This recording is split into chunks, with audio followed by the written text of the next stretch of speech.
Hello everyone. This is 27th October session of the Hindu newspaper analysis in which we will discuss mainly four issues.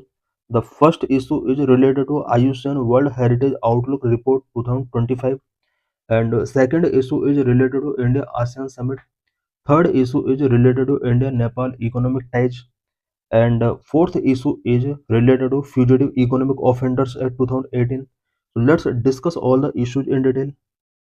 In this session, we will discuss IUCN World Heritage Outlook Report for what this report says about Kaziranga National Park, Western Ghat, Manas National Park, Sundarban National Park. Why in news? The IUCN World Heritage Outlook 4 report assesses the conservation status of natural World Heritage sites. Its findings show that nearly two-thirds have a stable or improving outlook, but climate change poses a major threat to over 80% of natural sites. For India, Kanchenjunga National Park is rated good. IUCN means International Union for Conservation of Nature. But Western Ghat, Manas National Park, and Sundarban National Park are rated as significant concern due to issues like habitat loss, poaching, climate change, and urbanization. About IUCN World Heritage Outlook 4, what is it?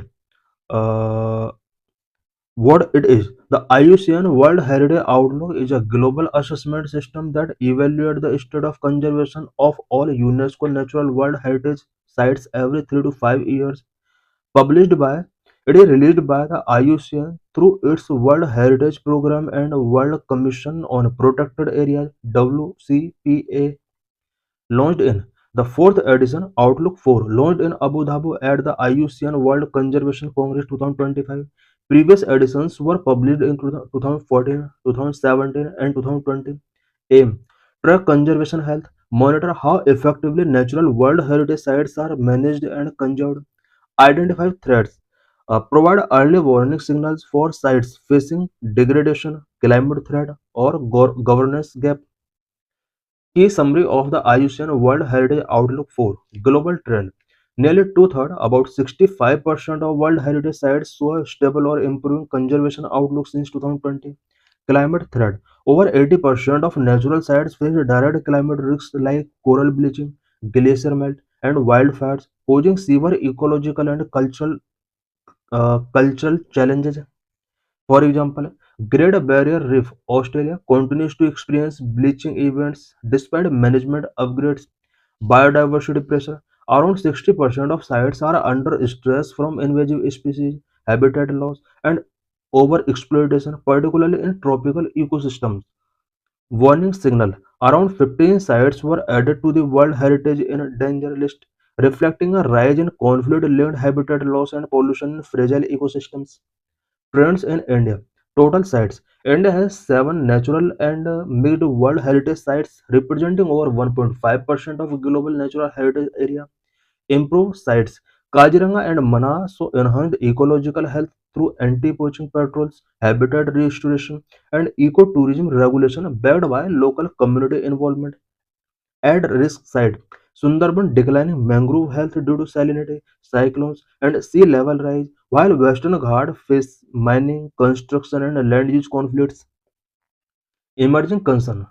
Nanda Devi and Great Himalayan National Park face glacier retreat and invasive species, long-term hydrological impact on the Ganga Basin, policy integration. The Wildlife Protection Amendment Act 2022 and Life Mission. Life means lifestyle for environment are recognized as the strong national commitment aligning with KMGBC 2030 goals. Funding and data gaps. The report notes that India's protected area requires 30 to 40% more funds for effective monitoring, particularly in marine and transboundary zones. Why has IUCN Red flagged the Western Ghat? The Western Ghat, a mosaic of forest and grassland, are older than the Himalayas and have a high level of biological diversity and endemism. It is habitat to some 325 globally threatened listed in IUCN Red List. Flora, fauna, birds, amphibians, reptiles, and fish species according to UNESCO.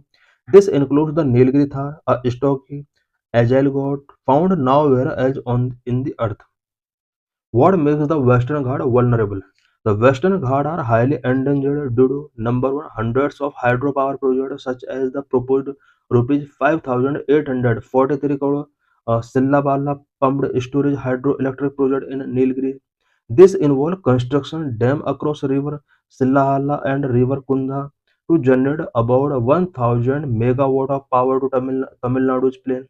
Number two, tourism. Tourism is a creating problem of garbage, often consumed by wild animals such as elephant and exacerbating conflicts. Number three, plantations. Plantations are replacing natural ecosystems. Number four, climate change has also impacted natural ecosystems. Number five, exotic species are colonizing natural forests such as eucalyptus and acacia, both originally uh, from Australia, which were introduced here during the colonial era. This is graphical representation of conservation outlook of sites in 2014, 17, 20, 2025 for the 228 sites for which data is available. In this session, we will discuss about ASEAN India Summit 2025. This was 47th ASEAN Summit and 22nd ASEAN India Summit. Why news? The 22nd ASEAN India Summit took place on October 26, 2025 in Kuala Lumpur, Malaysia, alongside the 47th ASEAN Summit. Indian Prime Minister participated virtually, announcing 2026 as the ASEAN India Year of Maritime Cooperation. ASEAN means Association of Southeast Asian Nations. Key highlights from the summit. Number one, virtual participation. Indian Prime Minister addressed the summit virtually from New Delhi. Number two, expansion of ASEAN. Leaders welcomed Timor-Leste as the 11th member of ASEAN. Number three, maritime cooperation. To boost joint efforts in maritime security and the blue economy, Indian Prime Minister declared 2026 as the ASEAN India Year of the Maritime Cooperation. Number four, comprehensive strategic partnership. Both India and ASEAN reviewed the progress of their comprehensive strategic partnership, which was elevated to this status in 2022. Number 5. Review of FTA. Prime Minister emphasized the need for an early review of the ASEAN-India Free Trade Agreement (AITIGA) to unlock the full economic potential of the relationship. Number 6. Combating terrorism. Prime Minister highlighted terrorism as the major threat to global peace and security, stressing the importance of a unified fight against it. Number 7. ASEAN's centrally and Indo-Pacific vision. India reiterated its support for ASEAN's central role and its outlook on the Indo-Pacific. Number 8. Joint Statement on Tourism. The member state adopted a joint leaders statement on sustainable tourism to mark 2025 as the ASEAN-India Year of Tourism. Number 9. Strengthening ties. India-ASEAN strategic partnership continues to advance despite global uncertainties, describing ASEAN as a cultural partner. The evolution of India-ASEAN relations. Look East Policy 1990s. India initiated this policy after the Cold War to strengthen economic and strategic ties with Southeast Asian nations. It also primarily driven by economic liberalization. Next, Act East Policy 2014 onwards. This policy was upgraded to the Look East Policy, transforming India's approach to proactive multidimensional engagement. This policy focuses on the four C's: commerce, connectivity, culture, capacity building. Commerce, boosting trade and investment. Connectivity, improving physical, digital, and people to people link. Culture, promoting strong historical and civilizational ties. Capacity building, providing technical and development assistance. Comprehensive Strategic Partnership 2022. This upgrade on the 30th anniversary of the relationship depend cooperation across multiple domains as trade, connectivity, and defense. Significance of ASEAN for India. Number one, economic importance. ASEAN is India's fourth largest trading partner, with bilateral trade reaching $122.67 billion in 2023-24. It is a major export market and a significant source of FDI. Number two, strategic counterbalance. India-ASEAN partnership serve as a strategic counterweight to China's growing influence in the Indo-Pacific. It reinforces India's Act East policy and its vision for a free and open Indo-Pacific. Number three, maritime security. Cooperation in maritime security, including joint naval exercise in the South China Sea, is vital for ensuring freedom of navigation and a rule-based order. This aligns with the India's Sagar. Sagar means security and growth for all in a region. Number four, Northeast connectivity. Connectivity projects such as the India-Myanmar-Thailand trilateral highway and the Kaladan multimodal transit transport project are crucial for the integrating India's northeastern state with Southeast Asia. Key areas of cooperation between India and ASEAN. Number one, connectivity. Development of physical infrastructure like highways, ports, and air link, along with the digital infrastructure, is a priority. Number two, trade and investment. Cooperation focus on enhancing trade under the ASEAN-India Free Trade Agreement and boosting investment. Number three, defense and security. Joint military exercises, intelligence sharing, and cooperation on anti-piracy and counter-terrorism initiatives are key. Number four, digital connectivity and innovation. Collaborating on emerging technology like AI and cybersecurity leverages India's IT strengthens and benefit Asia's digitization economies. Number five, socio-cultural ties. People-to-people exchanges, cultural festivals, and educational programs strengthen historical bonds which are rooted in shared religious and cultural heritage. Number six, below economy and sustainability. Cooperation includes maritime resources management, sustainable fisheries, and collaborative research in green hydrogen and renewable energy. Major challenges in India-ASEAN relations. Number one, trade imbalance. India faces a persistent and widening trade deficit with ASEAN, which grew to $45.2 billion in 2024-25. This is driven by an asymmetric free trade agreement and non-tariff barriers. Number two, AITIGA issue. The ASEAN-India Trade in Goods Agreement is currently under review due to concern over non-tariff barriers, which allow Chinese goods to be routed through ASEAN countries. Number three, connectivity project delays. Key infrastructure projects like the India-Myanmar-Thailand trilateral highway face delays due to funding issues, security concerns, and political instability.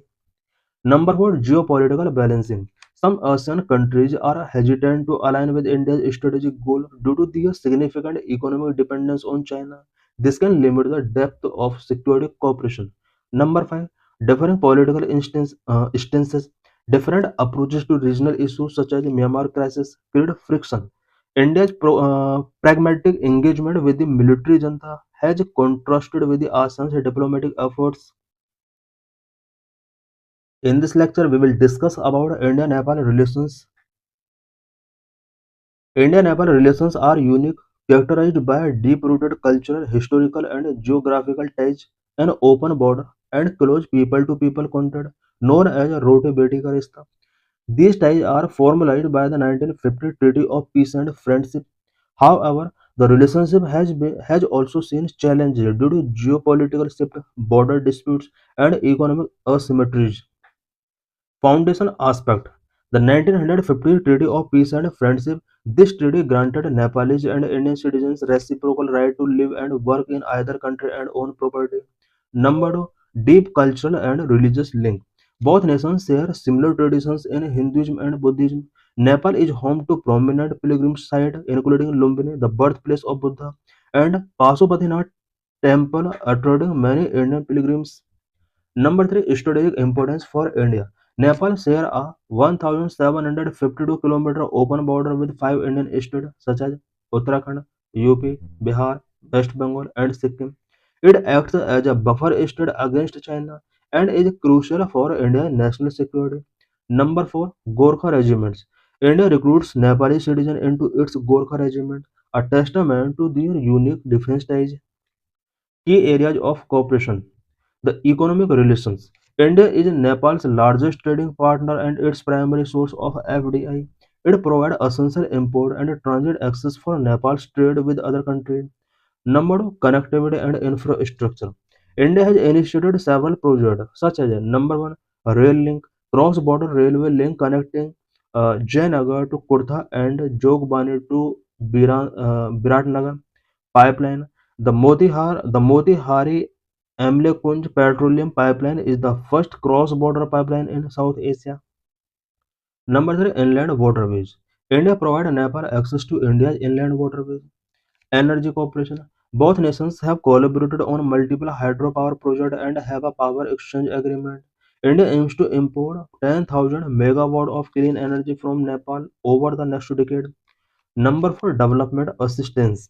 As Nepal's largest development partner, as Nepal largest development partner, India provide aid for grassroots infrastructure, health, education, and rural development. Number 5, humanitarian aid. As a disaster-prone region, Nepal is a major recipient of Indian humanitarian and disaster relief, as seen after the 2015 earthquake. Number 6, multilateral engagement. Both countries cooperate in regional forums like SARC. SARC means South Asian Association for Regional Cooperation, and BIMSTEC, Bay of Bengal Initiative for Multi-Sectoral Technical and Economic Cooperation. Number 7, digital initiatives. India has extended its UPI mobile payment system to Nepal to boost digital connectivity. Challenges before India-Nepal relations. Number 1, border disputes. Issues persist over the territorial ownership of Kalapani, Lipulek, Lipiandura in Uttarakhand, and Sosta in Bihar, largely due to ambiguous colonial era maps and differing interpretations of the 1816 Shogoli Treaty. Number of treaty revision. Some sections in the Nepal view the 1950 Peace and Friendship Treaty as unequal and demand its review to reflect contemporary reality. This is a source of reputed fiction. Number 3, growing Chinese influence. China's increasing economic engagement, especially through the Belt and Road Initiative (BRI), which undermine India's strategic influence in Nepal. Number 4, trust deficit. A perception of Indian interference in Nepal's internal affairs, combined with delays in implementing Indian-backed projects, has created a trust gap. Number 5, 2015 blockade.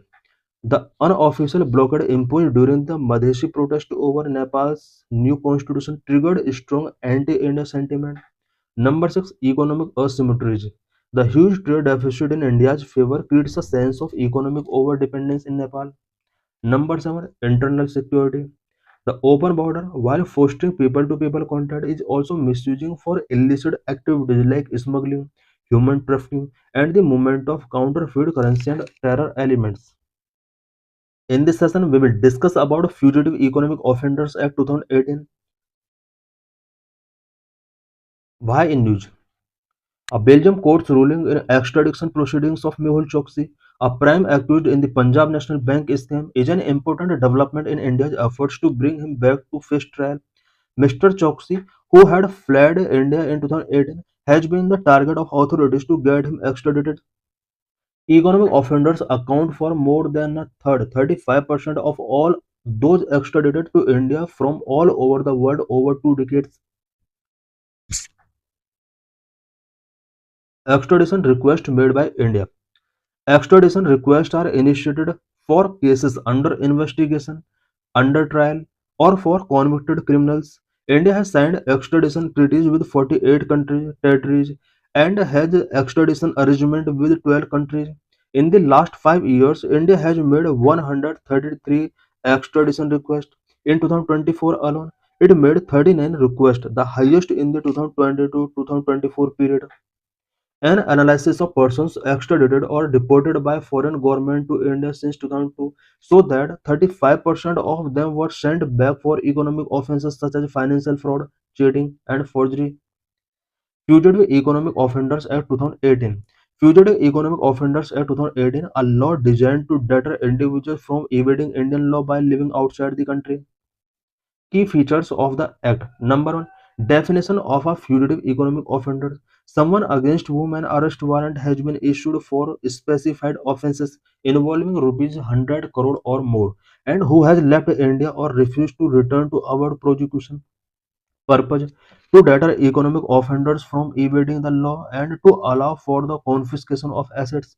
Process. Number 1. A special code designated under the Prevention of Money Laundering Act 2002 receive an application from authorities to declare someone an FEO. Number 2. The code issues a notice to the individual to appear within a specific time, usually 6 weeks.